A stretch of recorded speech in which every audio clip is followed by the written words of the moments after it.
I mean, seriously?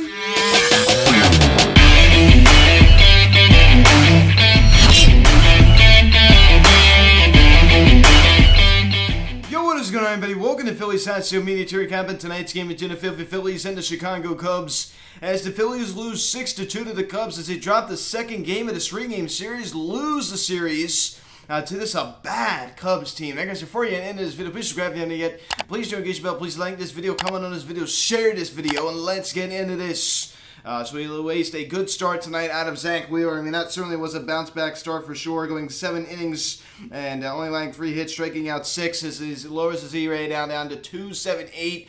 So what a wasted start by Zach Wheeler. I mean, seriously, this was just terrible. I mean, the defense came back to bite us again, right? I mean, this offense continues to be absolutely horrible. I don't care who wants to hear it. The numbers are still there. Nick Castellanos has been an absolute disaster. An absolute disaster. And who said all offseason, during the lockout, even prior to the lockout, stay away from Nick Castellanos. Stay away from Nick Castellanos. Do not sign Nick Castellanos. Stay away from Nick Castellanos. Me.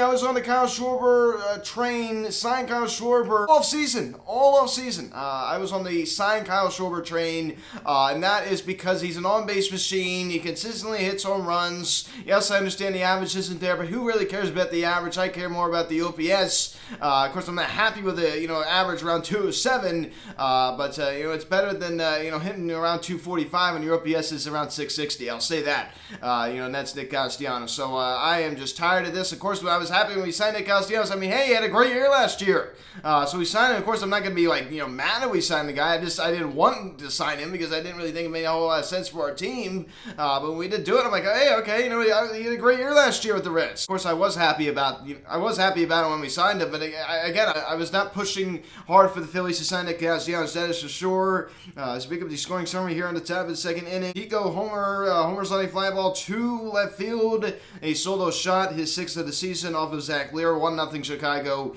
here in the second. So the Cubs get on the board first off of Zach Wheeler. I mean, that was pretty much the only mistake he made all night. He was so good tonight, and it's a shame he got absolutely no run support from his boys. Then we pick it up here in the bottom of the 7th inning. JT Realmuto stay hot as he singles on a line drive to left field. Derek Hall comes around to score as the Phillies now tie it at 1. So JT, keep up the good work, my friend. So that was his only hit of the ball game, but it certainly was a big one. So he scores long ball hole, hit a double in that inning.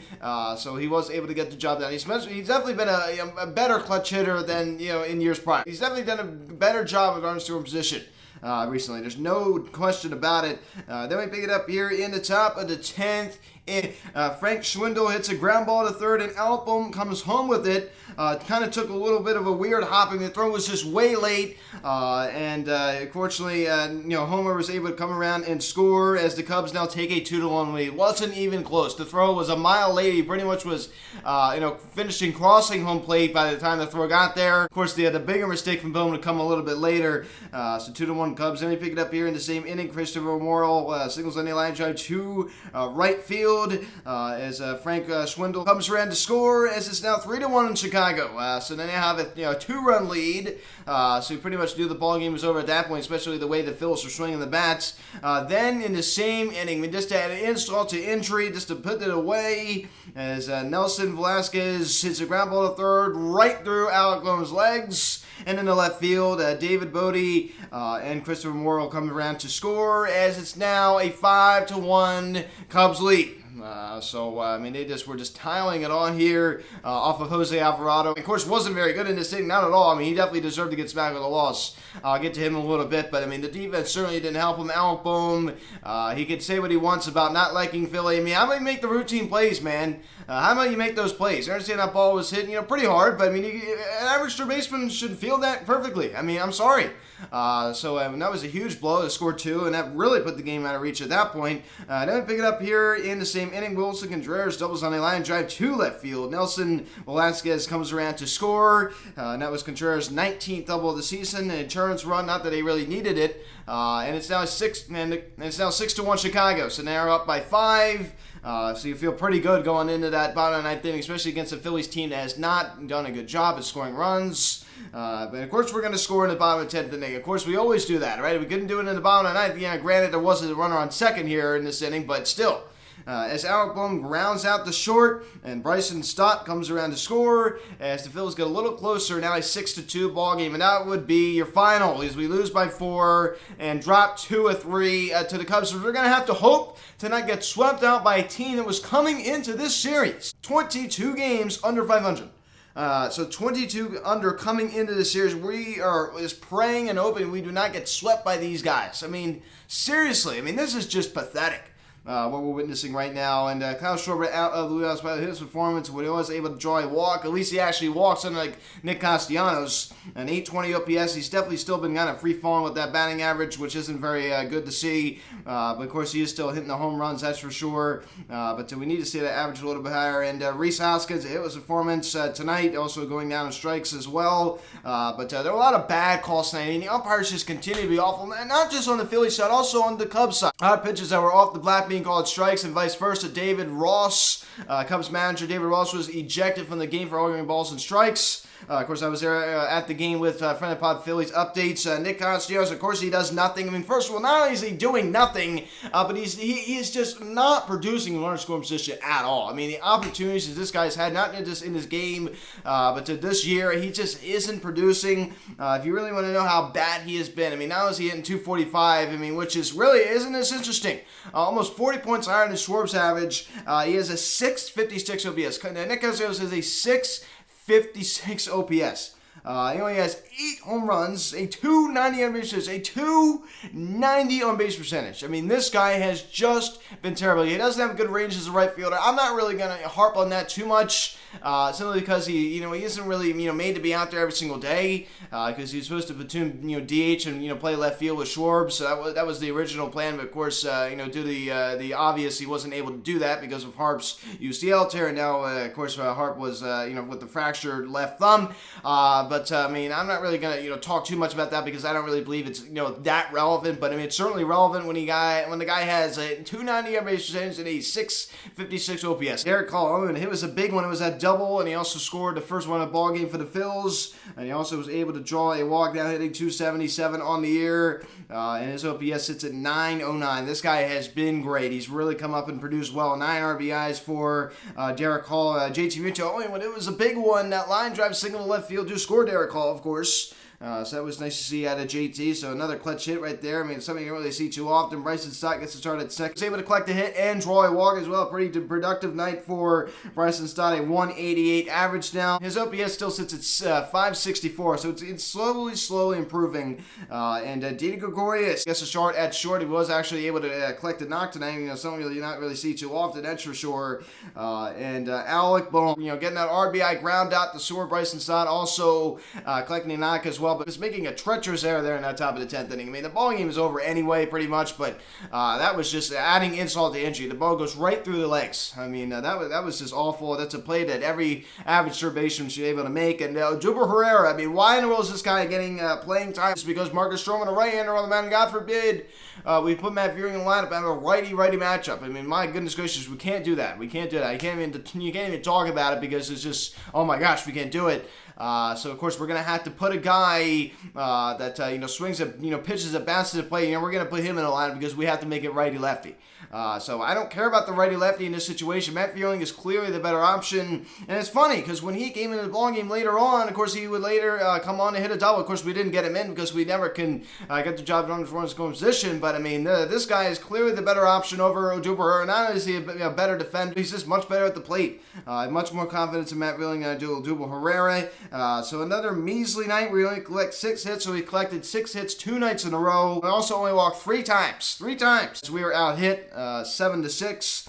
Zach Lear 7 innings, 3 hits, 1 run was earned. Didn't walk anybody and struck out 6. A 2.78 ERA. It's a shame that we wasted this guy's start. It's an absolute disgrace. Of course, he was able to get a pretty lengthy rest break. Of course, hadn't pitched in nearly a week and a half. probably over that actually, last pitched in Toronto. So, I mean, he's had, a little bit of a rest time here. He's able to use that to his advantage tonight. So, I really like what I saw to him. That slider still is, he's sneaking it by people, that's for sure. I mean, the fastball always has been dominant as Brant Hand, 2/3 innings, 1 hit. Of course, he didn't allow any runs, 1 walk and 1 strikeout. And Connor Brogdon came in to just face 1 as he got the job done to get us out of that inning. And Sir Anthony Dominguez with a 1-2-3 top of the 9th. I mean, this guy, topping out at nearly 100 on that fastball. So not multiple times. I mean, 98, 99. I mean, consistently. He was just unbelievable tonight. I mean, this guy is certainly just a secret weapon coming out of that bullpen. And Jose Alvarado gets smacked with a loss, rightfully so. 3rd of an inning, 2 hits, 5 runs, only 3 of them were earned. Didn't walk anybody, struck out 1. I mean, this guy was just so wild. He wasn't commanding well. Of course, those 2 runs scored because of Bohm, bombing that ball. Of course, shouldn't have been charged to him, obviously. But he still was absolutely terrible. So he looked like he returned to his old form. So I told you, even when he was doing good, I said, hey, I'm still not a huge fan of Jose Alvarado. You got to give him time. And there you go right there. Andrew Bellotti, 2/3 innings, 1 hit. He was able to get us out of that inning, unscathed after that point. No walks, and he was able to also collect a strikeout, a 3.45 ERA for Andrew Bellotti. So that is it. The Phillies lose 2-3 to the Cubs, and this is really sad. I mean, when the Mets have now lost 2-3 to the San Diego Padres, hopefully they will get swept tomorrow. The Braves only half game back. I mean, wow. They have pretty much made it. I mean, when you have these kind of situations happening, when you have the St. Louis Cardinals, unfortunately, were able to grab a win today, as they now are in the 3rd wildcard spot in the National League when they're playing the Cincinnati Reds. This is when you have to also beat the bad teams. We are not doing that. We're at home, a place we over the past 5 years have played very well. We have not really carried that into this year for whatever reason, especially against these really lousy teams like this Cubs team. This is a bad team. We've kicked the ball around. Reese Hoskins throwing the ball in center field last night. We got Alpom, grab ball right through the legs. These little things that have really come back to bite us. The people that say, oh, defense doesn't matter. That's a joke. Of course defense matters. I can't believe these people that think that defense doesn't matter. It's not AI. It's not a PS4 MLB The Show. This is real life. Defense is very significant, and it's really hindered us over the past 2 nights. More so last night than tonight, but still, this is just bad baseball. It's just lifeless. It's not even exciting. When you go to a ballpark and watching these guys come out to the plate, it's just like there's no excitement. The ballpark was packed tonight due to that concert. There's just no energy at all. It's just, we're not really hitting. We haven't really been hitting home runs. The ball should be flying out of the ballpark because of how hot it is. So we're not doing that at all. I'm really wondering. Video coming on Nick Castellanos. It has to be. I don't know when it's going to be. It's going to be maybe Tuesday or something like that. Video is coming of Nick Castellanos. Something needs to be talked about with him. What has been going wrong with him? So video will be coming about him. I think we do need to make a whole video about Nick Castellanos because I think it's very significant to talk about. Only 8 home runs. That's supposed to be funneling thing to me. It's not like the guy has like a 7th 15 OPS, 15 home runs. Hey, the guy's still hitting the ball. The ball at the ballpark maybe a couple times every couple weeks. This guy has been silent. This guy's been hitting nothing. He's hit 1 home run over the past basically 2 months. One. I don't get it. Last time he hit like 2 home runs in the span of a week was around like Memorial Day. Think about how long ago that was. So that's the last time he's able to do that. The guy hit 1 home run. It was on June 30th against the Atlanta Braves in that blowout, the final game when the Throwback Thursday game. That's the last time he ever did that. Think about it. So that's how bad he's been. Let's say, you thought he wouldn't do it 2 months in a row. He almost went homerless in June, of course, and now, he's in danger of going homerless in July. So I almost hope he does in a way. Maybe he'll wake him up. Now, I have to put some of this on Kevin Long. His swing, he can't hit off speed at all. And they figured him out. They've really figured him out. So 12-5 the first pitch tomorrow. Drew Smiley on the mound for Chicago. 2-5 with a 4.22 ERA. Of course, the game's going to be on Peacock because, we really need to make sure it's on Peacock. Of course, I do not have access to Peacock. Which is just so ridiculous. So I'm just going to have to base it off of what I hear on 94 WT. Daily Falter in an opener, 0-2 with a 4.82 ERA. So we're going to have to hope not to get swept out by the Chicago Cubs, who came in 22 under. That is right.